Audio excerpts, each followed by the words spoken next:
Hello friends, welcome back to my channel Ishita Sriram. ఎట్లున్నారు? మంచిగున్నారా? మంచిగా ఉండాలి. వెదర్ అయితే మస్తు ప్లెజెంట్ ఉంది కదా, చాలా బాగుందండి. ఇంతసేపు చాలా మస్తు అంటే మస్తు వర్షం పడింది. అండ్ ఇప్పుడు మన మినీ వ్లాగ్ వచ్చేసి బాబా హారతి అయిపోయాక అక్క అయితే ఇల్లంతా ధూపం వేస్తుంది. ఎందుకంటారు? నెగిటివ్ ఎనర్జీ ఎక్కడ ఉన్నా తరిమి కొట్టేస్తుంది, అంతే కదా. ఇక అక్క అంటారేంటి ఊరికే అని అంటారా? దయచేసి అలా అనకండి ప్లీజ్. ఎందుకంటే పెద్ద పండుగలు ఏవైనా ఉన్నా అక్క దగ్గరికి, మా అత్తయ్య దగ్గరికి, మా తోడికోడల దగ్గరికి ఇలా తిరుగుతూనే ఉంటా పెద్ద పండుగలు కాబట్టి.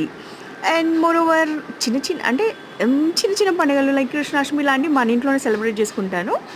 ఇంకా పెద్ద పండుగలు అయితే అక్క వాళ్ళ దగ్గరికి వెళ్ళిపోతా. కాజ్ వాళ్ళు నన్ను ఉండనివ్వరు, పెద్ద పండుగలు కాబట్టి అక్క వాళ్ళ దగ్గరికి రమ్మంటారు. ఇక మీకు ఇందాక కొంచెం సామాన్ కనిపించిందా? అదేంటో తెలుసా? రేపటి వరలక్ష్మి వ్రతం కోసం అండి. సో ఆ మీకు ఓ వీడియో మీకు చూపిస్తాను.